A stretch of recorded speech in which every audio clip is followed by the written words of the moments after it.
Taurus, a warm welcome to your November forecast.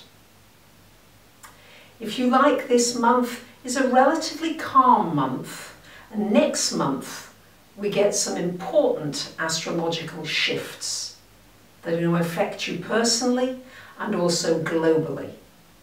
We've got Mercury going retrograde, which is not something new, but Saturn is going to change signs. But more about that in your December forecast. This month starts out on the 4th with a full moon in your sign. So happening here for you, Taurus, in your first house. This is the midpoint of your birthday year, so to speak. So you've had your birthday about 6 months ago, roughly. And now we're halfway through your year. And the moon shines a light on you and says, hey, time to maybe reevaluate how you feel about yourself. When the moon shines a light in your first house, it's got everything to do with how you feel, how you want to appear, how you want to look. How comfortable do you feel with your appearance? How accepting are you of how you look? Maybe you're going grey and you're thinking of colouring your hair and you're not sure whether or not to do it. Can you accept what your body is doing? Can you embrace it? Can you embrace everything about you? This is what this full moon is asking you to do. And you may find yourself changing your style, buying a new colour that you've not bought before. A different look altogether. So these are the possibilities, and also developing maybe a new identity for yourself, or releasing an old identity that hasn't been serving you. It's a very, very exciting time having a full moon in your house, in your sign. Now on the 6th of the month we've got Mercury joining Saturn in your 8th house. So you may be resolving some financial issue. There could be a closure of a situation. It could be to do with a bank, a tax, a loan, an investment. Might be something to do with your partner's finances or a business that you might own.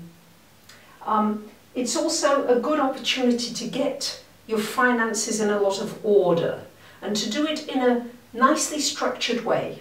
So anything you've been putting off, maybe paperwork for a while, it's going to be a very good time for getting organised, because Mercury and Saturn together are very good for focusing your energy on that particular area. Now on the 8th of the month we've got Venus coming to join Jupiter and the Sun here in your relationship house. I really don't think you could ask for a nicer combination of planets in relationships. So this is an opportunity for a time of renewal in your relationships, for some harmony, for some good feeling. The more you get in touch with yourself and your needs at the beginning of the month, the more things can blossom and unfold beautifully for you as the month goes by, especially from the 8th, where we've got the Venus going into your 7th house of relationships and marriage, possibilities too. On the 18th, we've got a new moon happening here in your relationship house. New beginnings, a new relationship coming in. Could be business, could be personal. But an opportunity for you to bring a breath of fresh air into everything connected with relationships. So these are very positive aspects.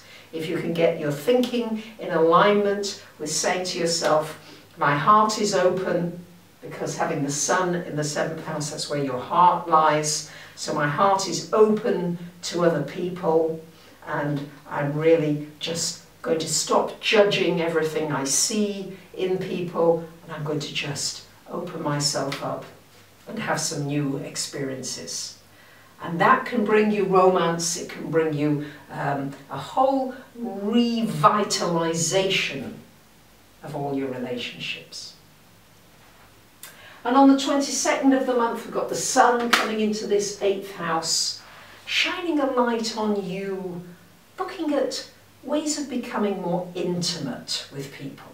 Again, it's that opening of your heart, Taurus, and opening of your soul. Yes, there's a hunger now for soul relationships. What with Jupiter, Jupiter in Scorpio now, this is the time of soul connections, soul friendships, going deeper beyond the usual measurements of gay and black and white and, you know, all those things that we've used to keep ourselves separate. This is giving you an opportunity to really look at what your soul is looking for in a relationship, and go into relationships with that feeling, which is completely different from the old feeling of, you know, is he going to marry me? Is this forever? Is this committed? All those questions that really are quite obsolete in many ways, becoming so.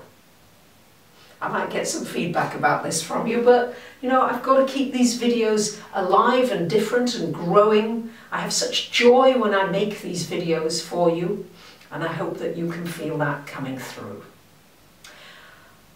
So 2018 coming up soon, you might want to have a personal reading or ask a question about how, or a channeling even, about how you can make best use of the energies that are coming up for you personally. Thank you for commenting, sharing and subscribing. Bye for now.